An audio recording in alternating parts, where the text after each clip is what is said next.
Hello friends, welcome to my channel. आज के video में हम सीखेंगे रीजनिंग के टॉप मोस्ट इम्पोर्टेंट क्वेश्चंस को।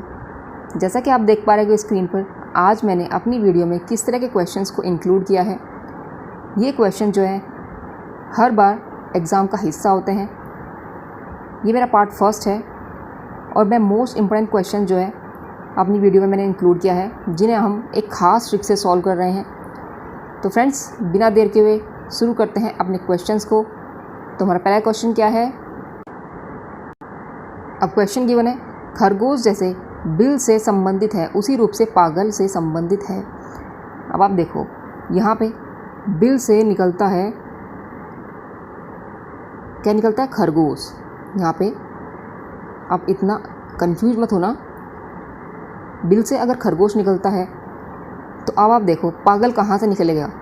पागल खाने से, कोठरी से, जेल खाने से, बैरक से। तो पागल तो जो है पागल खाने से निकलेगा। तो ऑप्शन 4 क्या है? हमारा राइट आंसर है। चलते हैं नेक्स्ट क्वेश्चन की तरफ। अब नेक्स्ट है, निम्नलिखित प्रश्न में से प्रश्न चिन्ह के स्थान पर क्या विकल्प आएगा, ये हमें बताना है। अब आप देखो यहाँ पे ये क्वेश्चन बहुत इजी है। यहाँ पे देखो सी का संबंध जो है अगर हम उल्टा कर दें तो सी ही बनेगा। ए से ए बन रहा है, ई से क्या बन रहा है? ई ही बन रहा है, और के से के बन रहा है। मतलब कि जो वैल्यूज़ हैं ये वाली, ये रिवर्स करके यहाँ पे लिख दी गई हैं। इसी तरीके से अब हमें इस वाले क्वेश्चन में भी करना है। एफ़ से हमें एफ़ ही बनाना है। एफ़ आ जाएगा हमारा, और फिर एम आना है यहाँ पे, और इसके बाद जी को हम लिखेंगे एंड द सेम एक्स को हमें यहाँ पे लिखना होगा। तो ऑप्शन क्या है हमारा? ऑप्शन 2 क्या है हमारा? राइट आंसर है FMGX। देखा आपने इस तरह क्वेश्चन। कभी कभी जो है बहुत सारे क्वेश्चन बहुत इजी होते हैं, जैसे कि एक वाला क्वेश्चन है, और कुछ क्वेश्चन काफ़ी कंफ्यूजिंग और लेंथी होते हैं। तो आप जो आसान क्वेश्चन है उन्हें तो आप इजीली कर ही सकते हैं, जो लेंथी हैं उन्हें भी हम आसान तरीके से समझने की और करने की कोशिश करेंगे। तो ऑप्शन 2 यहाँ पे हमारा राइट आंसर है। चलते हैं नेक्स्ट क्वेश्चन की तरफ। अब नेक्स्ट है, आकृति X में दिए गए टुकड़ों से आकृति 1, 2, 3, 4 और में कौन सी आकृति बन सकती है? हमारे पास देखो ये आकृति गिवन है। अब आप देखो यहाँ पे हमारे पास उत्तर आकृति दी हुई है। इसमें ये वाली जो आकृति की जो वैल्यू है, अब देखो यहाँ पे किस किस में मिल रही है, हमें वो फाइंड करना है। अब आप देखो यहाँ पे क्या इसमें मिल रही है? ये जो त्रिभुज है छोटा सा, कहाँ बन रहा है? हाँ जी, ये यहाँ पे बन रहा है। और ये वाला पार्ट देखो आप, ये कहाँ पे हमारा शो हो रहा है? ये वाला पार्ट को अगर मैं उल्टा लिटा दूँ, ऐसे कर दूँ, तो क्या ये यहाँ पे ये वाला यहाँ पे शो हो रहा है, जैसे कि यहाँ पे दिख रहा है। और इस वाले को भी हम एक मिनट रेस कर देते हैं। और ये वाला पार्ट आप देखिए, ये वाला पार्ट हमारा कहाँ पे शो हो रहा है? इस वाले पार्ट को अगर आप घुमा के थोड़ा लिटा के ऐसे कर दें तो ये वाला पार्ट जो है हमारा यहाँ पे बन रहा है। तो यहाँ पे ऑप्शन ए क्या है? राइट आंसर है। अब आप ये तो कि मिल गया कि आपको पहले ऑप्शन में आपको मिल गया, नहीं भी मिलता है तो आप जो है चेक करके देख सकते हैं। ये वाला जो है यहाँ पे त्रिभुज है, इस वाले में नहीं है। ये वाला त्रिभुज इस वाले में भी नहीं है, और ये वाला त्रिभुज यहाँ पे इस वाले में भी नहीं है। तो ऑप्शन ए क्या है हमारा? राइट आंसर है। अब नेक्स्ट है, 4 विकल्पों में से एक आकृति का चुनाव कीजिए जो मैट्रिक्स आकृति को पूरा करेगी। अब यहाँ पे आप देखो रो दी हुई है और कॉलम है, ठीक है। क्या करना है? अब आप देखो यहाँ पे भी ट्रायंगल है, यहाँ पे भी ट्रायंगल है, और यहाँ पे एक लाइन है। और अगर मैं ऐसे देखूँ, यहाँ पे एक ट्रायंगल है, यहाँ पे क्या है? स्क्वायर है, और यहाँ पे एक स्क्वायर है। तो आपको ये देखना है कि ये इस तरह से बन रहा है या हॉरिजॉन्टल बन रहा है या फिर वर्टिकल बन रहा है, ये हमें चेक करना होता है। अब आप देखो ये क्या है? ट्रायंगल है, और अगर यहाँ पे भी एक ट्रायंगल है।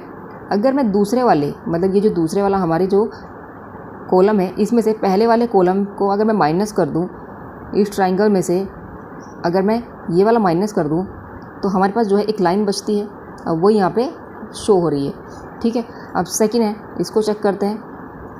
यहाँ पे क्या यहाँ पे दिया हुआ है? स्क्वायर। स्क्वायर में से अगर मैं ये क्या है? यहाँ पे इस तरह का एक स्क्वायर है, और यहाँ पे भी जो है इस तरह का स्क्वायर है। अगर मैं ये वाला माइनस कर दूँ इसमें से, ठीक है, तो यहाँ पे जो है एक प्लस का निशान बनेगा, बिल्कुल यहाँ पे यही है। इस वाले में से अगर मैं इसे माइनस कर दूँ तो क्या बनेगा हमारे पास? अब यहाँ पे देखो एक प्लस है, प्लस तो नहीं है क्योंकि यहाँ पे जो है क्रॉस आ रहा है, तो ऑप्शन 4 क्या है हमारा राइट आंसर है। ऑप्शन 4 कहाँ है, अब ये रहा।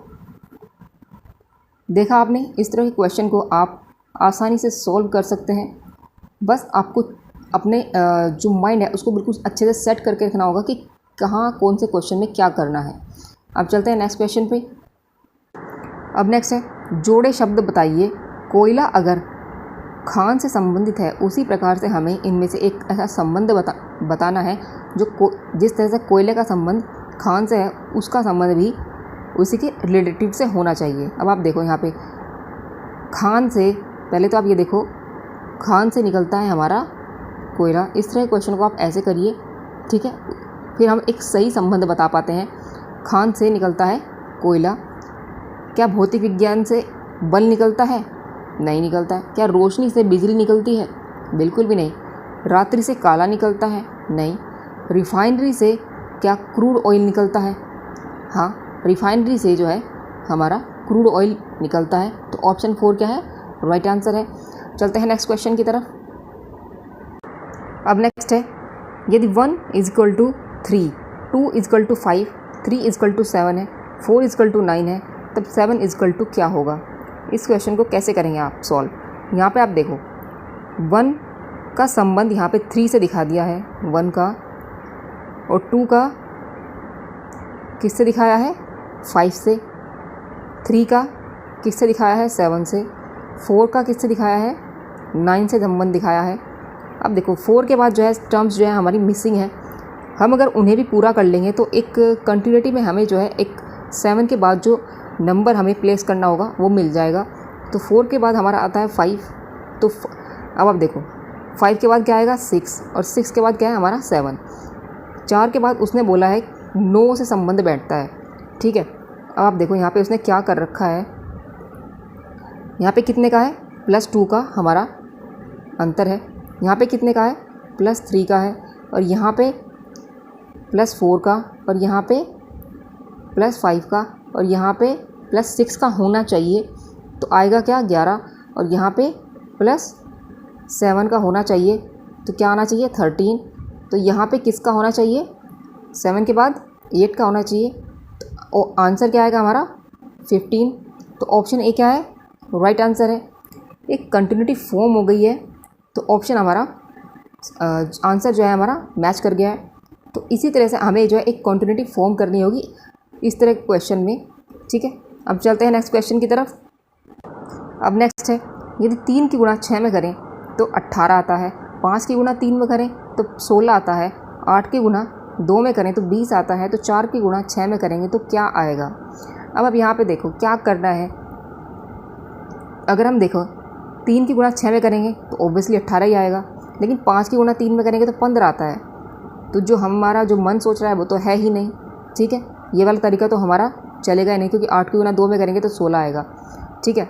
अब हमें क्या करना है, हम इस तरीके से ना करके इसे एक अलग तरीके से सोचना होगा, ठीक है। यहाँ पे आप देखो क्या करना होगा हमें, 3 की गुणा 6 मतलब कि हमें क्या करना है, अगर मैं 3 और 6 को जोड़ लूँ तो क्या होगा, 9 हो जाएगा, और इस 9 की गुणा कर दूँ मैं 2 में तो मेरा जो है 18 आता है, ऐसे भी, ठीक है। अब अगर 5 और 3 का भी हम ऐसे करें, 5 + 3, एक मिनट, अभी इसकी ये हो जाएगा 8, 8 की गुणा 2 में करें मतलब इसका दुगना कर दें तो भी हमारा यहाँ पे 16 आ गया। मतलब कि यह क्या है, ये जो तरीका अब हमारा है ये बिल्कुल सही चल रहा है, ठीक है। इसी तरह से हमें अगले नंबर भी एक इसी तरीके से फाइंड करने होंगे। तो थर्ड नंबर पे क्या है, 8 गुना 2, तो मतलब कि 8 + 2 गुना ये हो जाएगा 10 की गुना करेंगे 2 में तो यहाँ से जो है हमारा 20 निकल जाता है, ठीक है। अब इसी तरीके से हमें इसे भी करना है, 6 × 4 = 10, और 10 की गुना करेंगे 2 में तो हमारा क्या निकलेगा, 20 ही निकलेगा। ऑप्शन 4 क्या है, राइट आंसर है। चलते हैं नेक्स्ट क्वेश्चन की तरफ। अब नेक्स्ट है यदि 56 × 11 हमारा 9 है, 37 × 13 यहाँ पे 6 है, 42 × 12 यहाँ पे 3 है, तो 87 × 77 ये हमारा क्या होगा, यहाँ पे हमें फाइंड करना है। अब आप देखो इस क्वेश्चन को आप ट्रिक क्या है यहाँ पे, यहाँ पे एक तो ये चीज़ बड़ी नोटिस करने वाली है कि जो वैल्यू है वो बहुत कम है, जो इनके मल्टीप्लिकेशन जो इनके मल्टीपल है वो बड़े हैं और वैल्यू जो है यहाँ पे कम आ रही है। तो इसका मतलब क्या है, कुछ ना कुछ तो माइनस ज़रूर रहा होगा। ठीक है, माइनस रहा होगा। अब आप देखो क्या कर सकते हैं हम यहाँ पे, इस 56 को अगर मैं करूँ, क्योंकि हमें जो है गुणा तो करनी नहीं है, माइनस ज़रूर होगा, ये भी हमें पता चल गया है। ठीक है, अब 56 की गुणा 11 में करेंगे तो ऑब्वियसली 9 तो आएगा नहीं। ठीक है, तो हमें क्या करना है, 6 और 5 को अगर मैं जोड़ूँ तो क्या होगा 11। अब माइनस करना है जैसे कि मैंने बोला था। ठीक है, माइनस, और 1 और 1 को भी अगर मैं जोड़ दूँ तो ये हो जाएगा 2।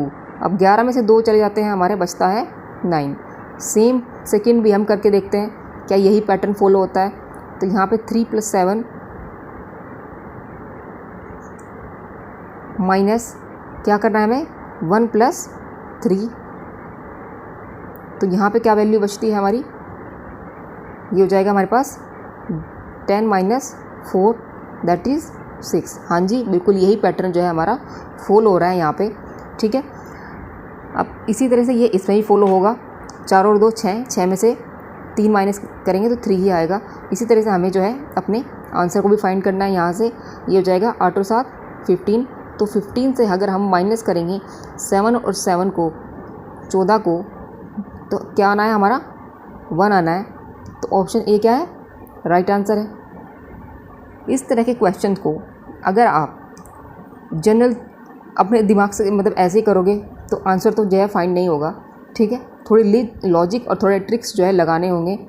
यहाँ पे आप मैंने बोला है ना, एक कम वैल्यू आ रही है तो माइनस तो ज़रूर हुआ होगा कुछ ना कुछ। ठीक है, आप ऐसा सोच सकते हैं जिससे कि जो है क्वेश्चन का आंसर हम जल्दी फाइंड कर सकते हैं।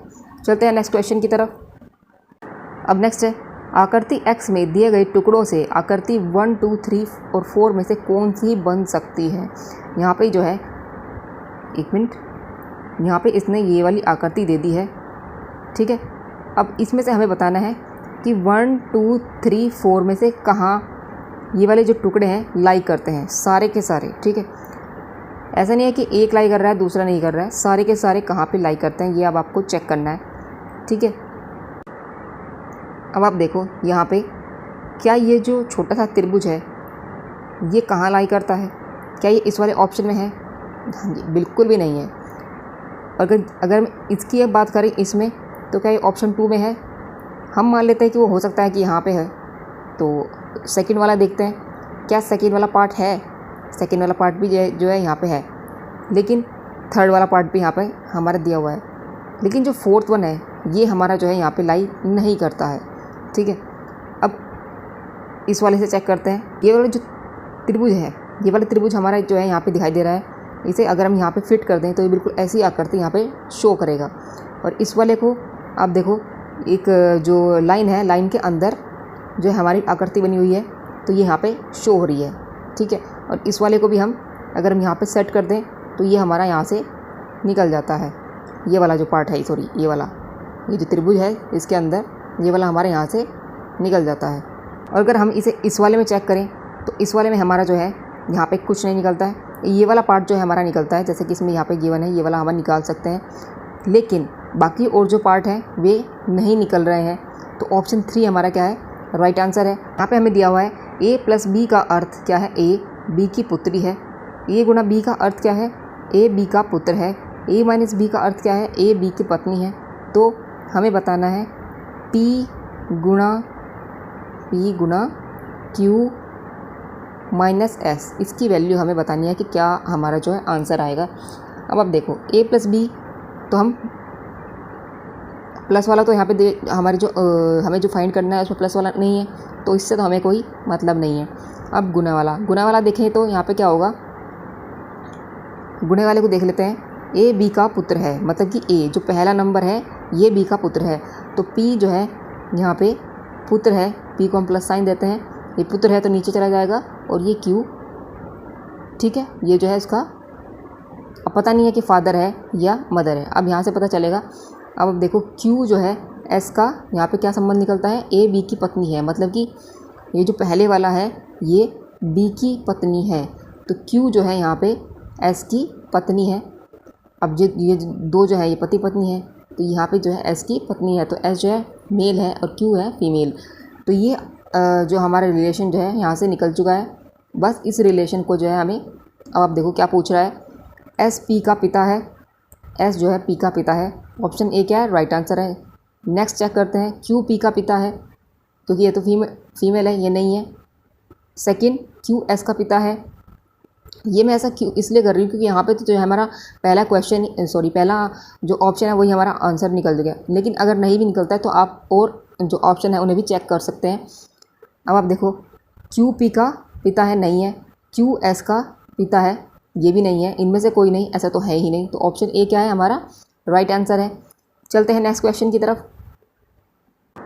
अब नेक्स्ट है, यहाँ पर कुछ शब्दों का काल्पनिक भाषा से अनुवाद किया गया है। अब आप देखो क्या गिवन है, मूलोकन।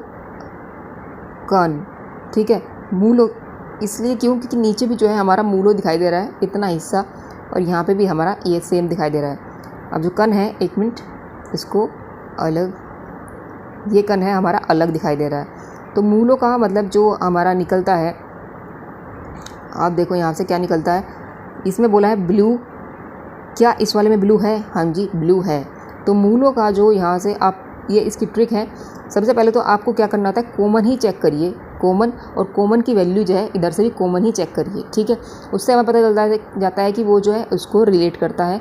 तो जो मूलो है ये ब्लू को रिलेट करता है, तो ये तो हमारा निकल चुका है। अब आप देखो क्या गिवन है दूसरे वाले में हमारे पास गिवन है विल्को। यहाँ पे भी जो है विल्को है। क्या इसमें सेम है?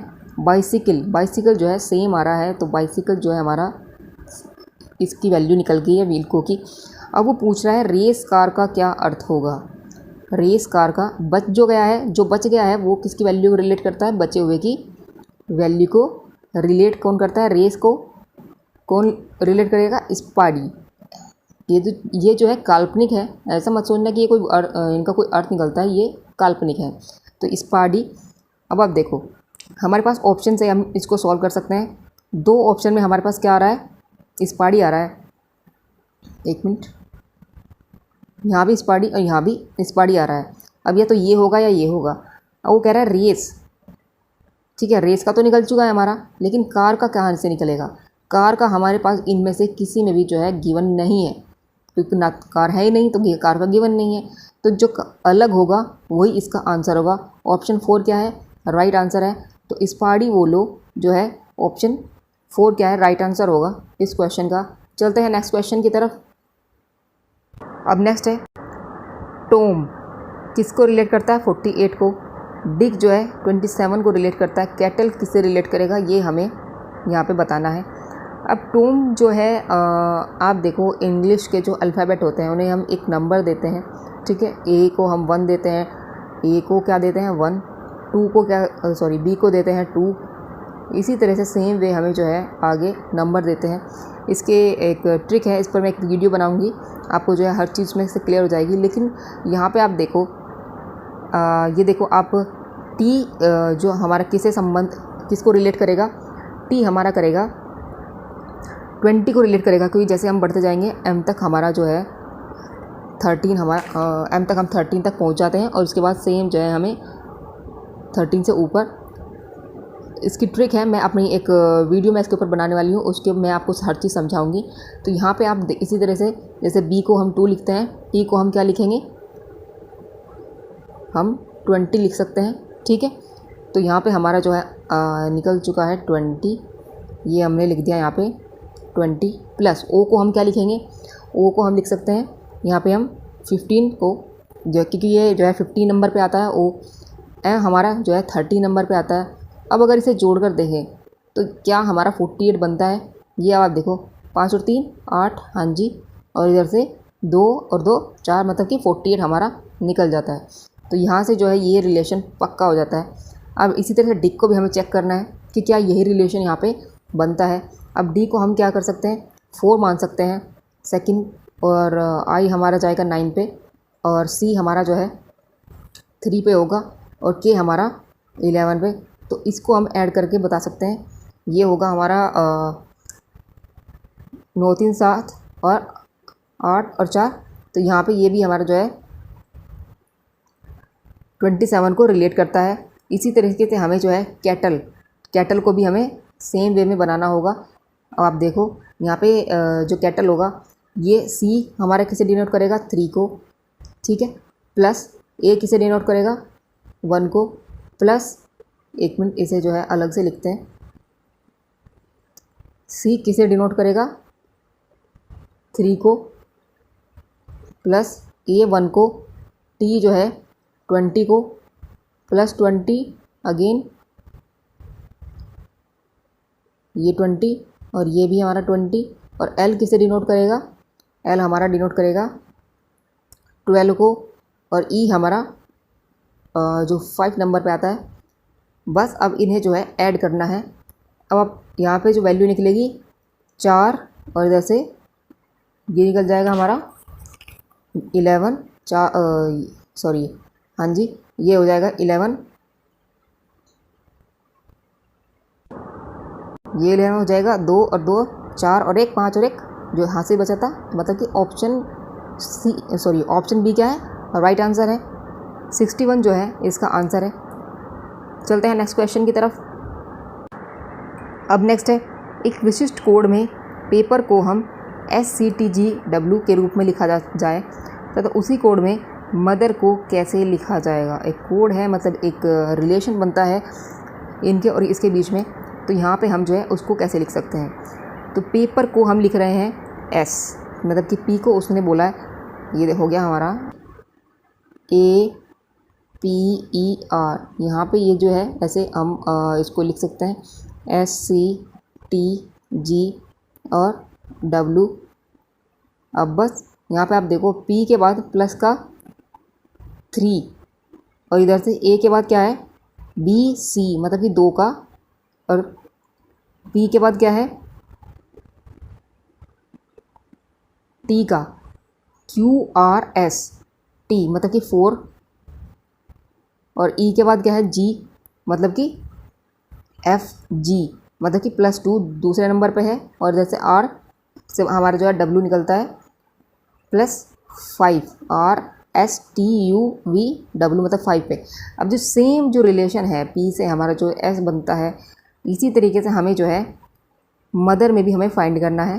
तो मदर का हमारा निकलेगा कैसे, ये आप देखो 3 का हमें पहले जो बनाना होगा, +3 हम करेंगे तो क्या निकलता है हमारा, M के बाद हम करेंगे +3, M ये हमारा दिया हुआ है MOTHER, इसमें हम +3 कर रहे हैं क्योंकि यहाँ पे +3 ही हुआ है पहले, तो हम क्या करेंगे +3, तो आंसर आएगा यहाँ पे P का, क्योंकि NO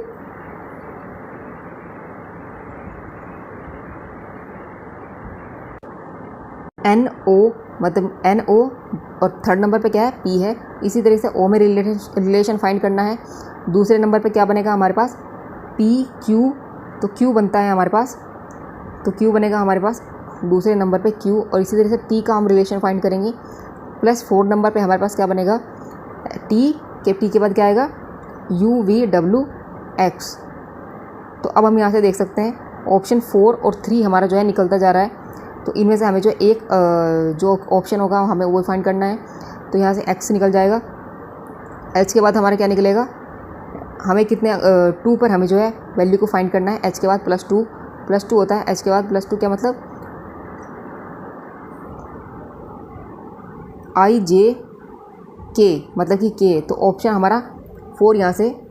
अब नेक्स्ट है, यदि एक कोड भाषा में कुड को BNTKC के रूप में, मार्जिन को LZQFHM के रूप में लिखा जाता है, तो इसे हम कैसे लिख सकते हैं, ये हमें बताना है। अब आप देखो यहाँ पे हमें क्या करना है, C जो C है उसे हम C से जो पहला नंबर आता है मतलब B ही आता है, एक में रिलेशन फाइंड कर लेते हैं COULD।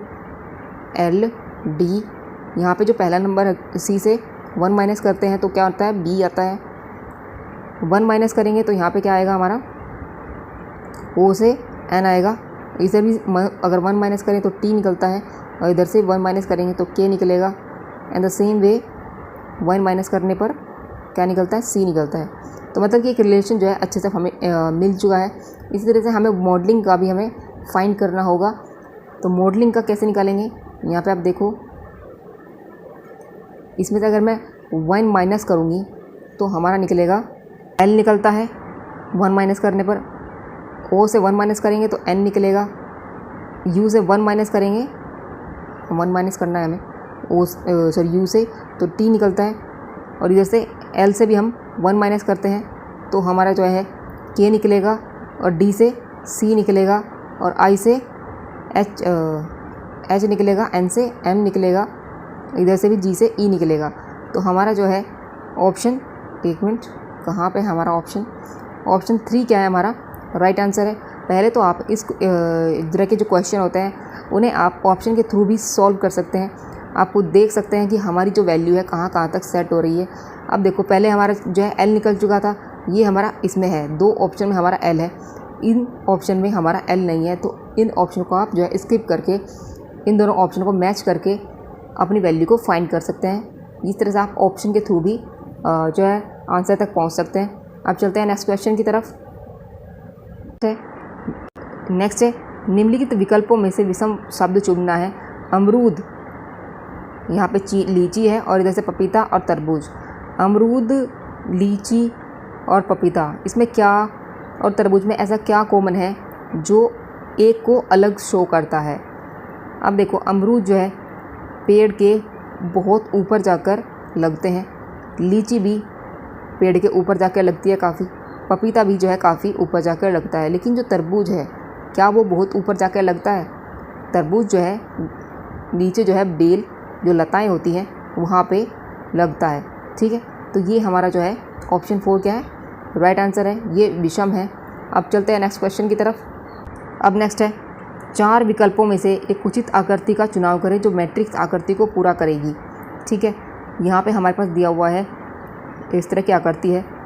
अब आप देखो यहाँ पे क्या कह रहा है, ये आकृति से ये आकृति, या फिर ये आकृति से ये आकृति बनती है, इससे ये बन सकती है। ये हमें देखना होता है, रो वाइज और कॉलम वाइज हमें जो है चेक करना होता है कि क्या बनता है हमारा, कि क्या। अब आप देखो यहाँ पे कि अगर मैं रो वाइज करूँ तो क्या कुछ निकलता है, कॉलम वाइज करूँ तो क्या कुछ निकलता है।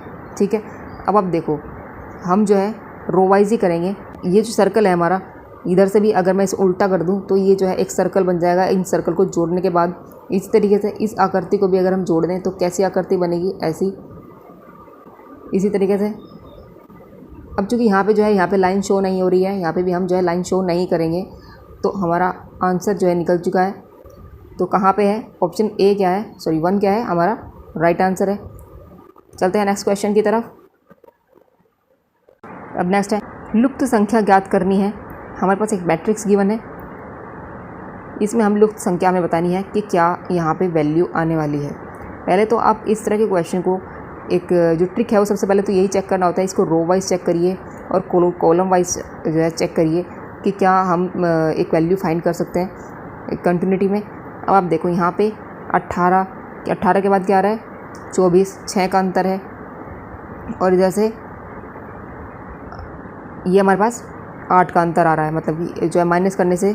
अब यहाँ पे देखो, क्या इसी में ऐसा भी फॉलो हो रहा है, 12 के बाद 14, 2 का, 14 के बाद 16, तो ये तो हमारा चलने वाला नहीं है। ठीक है, अब हम दूसरे तरीके से सोचते हैं, क्या करना है, कॉलम वाइज चल के देखते हैं। ठीक है, ये हमारे पास क्या है, 18, 12, 3, मतलब अगर मैं इनको सोल्व करूँ तो क्या ऐसा जो एक बड़ी वैल्यू है, ये हमारी बड़ी वैल्यू निकलती है। तो इसे देख लेते हैं, अगर मैं 3 से 18 को, मतलब 3 से डिवाइड कर दूं, और ये क्या होगा 6, और 6 बार जो 6 की गुणा कर दें अगर हम 12 में, तो क्या हमारा आंसर निकलता है, सॉरी ये हमारा निकल जाएगा 72।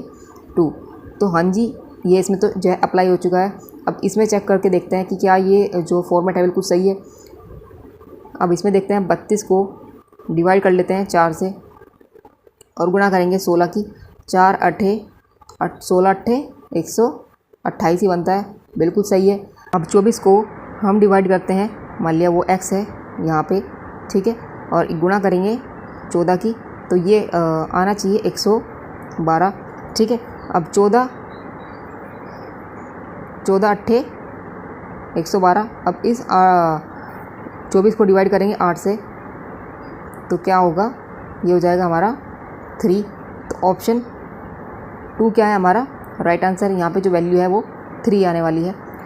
तो फ्रेंड्स ये थे मोस्ट इम्पोर्टेंट क्वेश्चंस जो कि हमारे एग्ज़ाम में कई बार पूछे जाते हैं और काफ़ी कंफ्यूजिंग होते हैं। इस तरह के क्वेश्चन को हम अगर आप रोज़ प्रैक्टिस करोगे with the help of trick अगर आप करोगे तो आपको अच्छे से जो है क्लियर समझ में हर चीज़ आएगी और आप इजीली जो है क्वेश्चन को सॉल्व कर सकते हो।